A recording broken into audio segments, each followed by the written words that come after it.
Cruzeiro informou nessa última quarta-feira que a More Auditores e Consultores aprovou sem ressalvas o balanço financeiro do exercício de 2020 da temporada de 2020. O Cruzeiro registrou déficit acumulado de 921 milhões e uma dívida de 897 milhões de reais. E o demonstrativo contábil foi apreciado nessa quinta-feira por integrantes do Conselho Deliberativo do Cruzeiro. Só que a atual gestão do Cruzeiro viu um pequeno grupo de conselheiros se manifestar contra as informações apresentadas nesse balanço, também impedindo a saída de toda a cúpula comandada por Sérgio Santos Rodrigues. O documento do grupo independente é assinado por Luiz Carlos Rodrigues Filho e conta com outros 3 membros do conselho. Eles contestam os números apresentados e fazem acusações contra Santos Rodrigues. Deixa nos comentários a sua opinião, parece ter um grupinho de conselheiros pedindo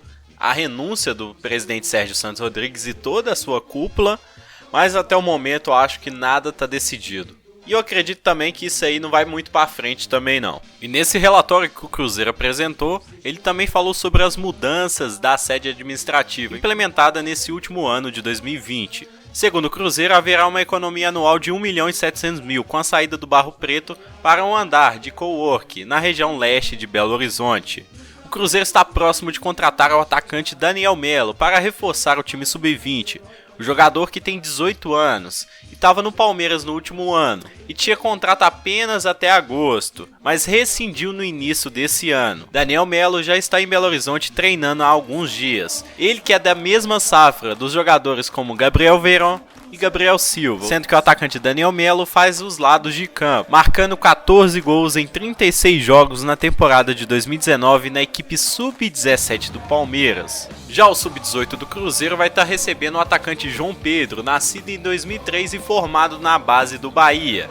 Em 2020, o jogador foi convocado para um período de treinos com a seleção sub-17 na Granja Comari, em Teresópolis, Rio de Janeiro. Já para o time profissional, outro nome visado, além do atacante Bissoli do Atlético Paranaense, que já está basicamente certo, é do meia-campista Ronaldo, que está em fim de contrato com o Flamengo e que jogou junto na base do Flamengo com o Lucas Paquetá. O meia-campista tem contrato expirando com o Flamengo em junho e já pode assinar um pré-contrato com qualquer outro time.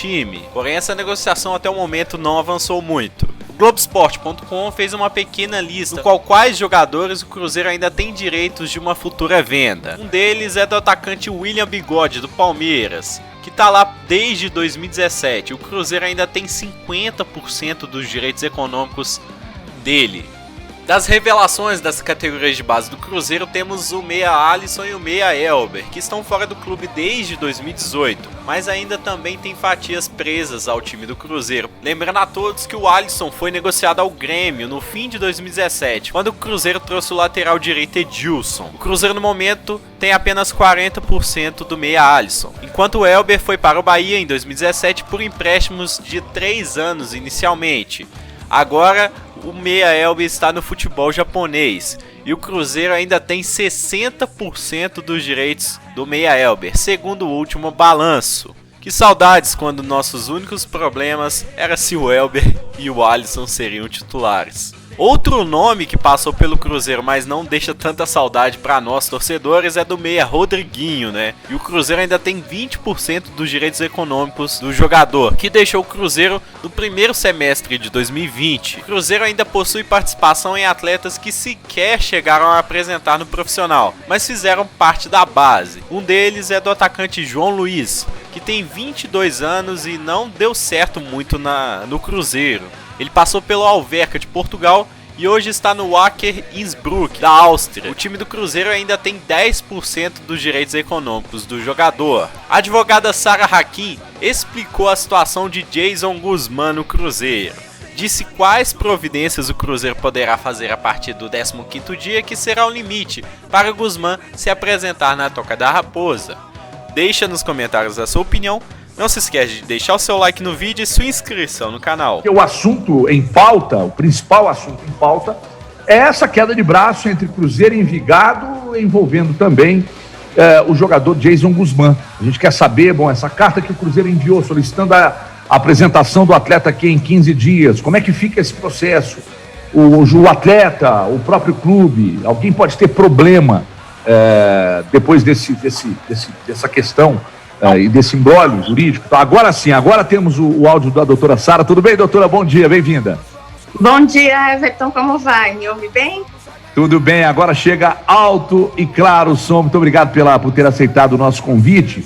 Doutora Sara, já quero aproveitar aqui para falar exatamente do tema que estava dizendo, até a sua entrada novamente na sala, estava dizendo aqui sobre esse problema envolvendo Cruzeiro, Envigado e Jason Guzmán.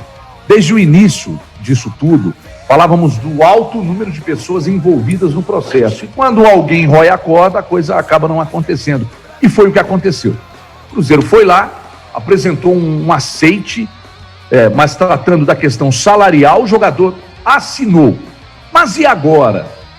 A coisa não se concretizou, existe um aceite assinado.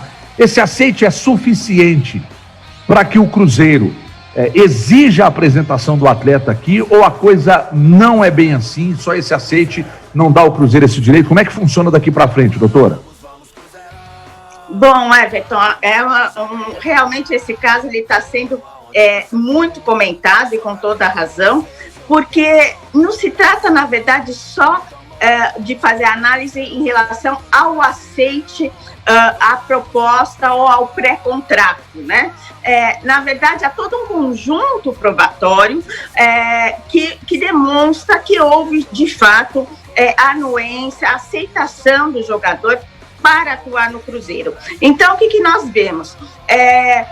O jogador aduz que se trata apenas de um aceite, mas podemos dizer que se trata ou de um pré-contrato ou de uma formalização aí, de uma manifestação de vontade, pode-se dar o nome que quiser, mas se verifica que se trata de um contrato porque ele anuiu, ele assinou, ele subscreveu, mas não só isso, ele fez os exames médicos, ele gravou um vídeo, inclusive, para a torcida, e isso até animou bastante a torcida, de que estaria inserido agora no time. Quer dizer, houve uma série de manifestações, uma série de atos que denotam que, de fato, houve a negociação e que a negociação transcorreu de maneira bastante formal e conforme as normas da FIFA. Então, isso que ele denomina, né, o jogador denomina de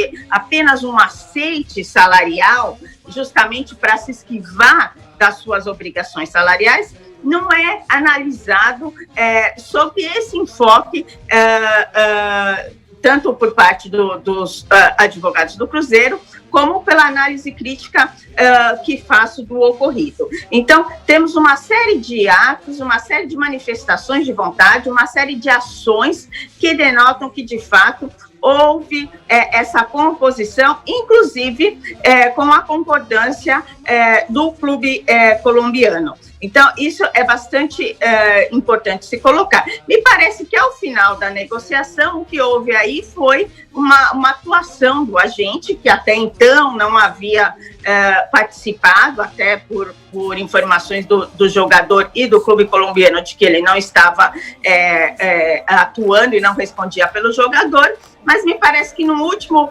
momento, aí nos 45 do segundo tempo, ele chegou com vistas a macular aí a transação, o negócio, o aceite. Mas isso já estava, me parece, segundo informações do Cruzeiro, formalizado e sacramentado.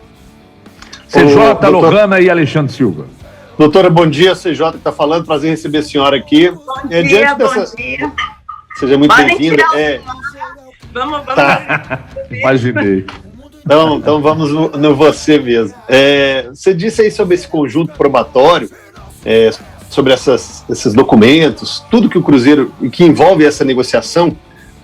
Diante disso, a FIFA, ela pode punir o atleta e o clube, o Envigado, no caso, caso o Cruzeiro utilize, recorra, ingresse com alguma ação. Pode haver a punição da entidade máxima do futebol para esse clube, para esse jogador? Bom dia. Bom dia. Prazer falar consigo. Olha, a FIFA ela não pode punir o Envigado, o clube não. Somente o TAS, que é o Tribunal Arbitral do Esporte, poderia fazê-lo se fosse acionado, o que não me parece ser o caso até então. Já o mesmo não se pode dizer em relação ao jogador. A FIFA tem sim o condão, o poder, né, de punir o jogador e é possível que assim o faça, em havendo aí a reclamação, o procedimento por parte do Cruzeiro, porque já há precedentes, né, nesse sentido. Então, a FIFA poderá sim punir o jogador após avaliadas aí a denúncia, né, e as argumentações do Cruzeiro, e em o fazendo, os clubes e o Envigado terá que observar esta punição sem dúvida nenhuma, porque a FIFA já visa justamente, já há uma concordância no sentido de que todas as punições têm que ser respeitadas pelos clubes.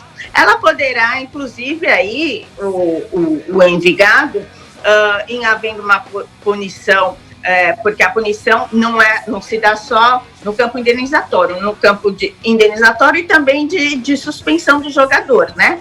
E aí, havendo posteriormente, no futuro, uma transação, né, internacional, poderá também responder aí pelo mecanismo de solidariedade em relação à eventual indenização. Mas a punição só pode ser aplicada ao jogador. E por enquanto é só isso mesmo. Deixa seu like no vídeo, compartilhe em todos os grupos de Cruzeiro no WhatsApp e se inscreve no canal. Valeu, falou!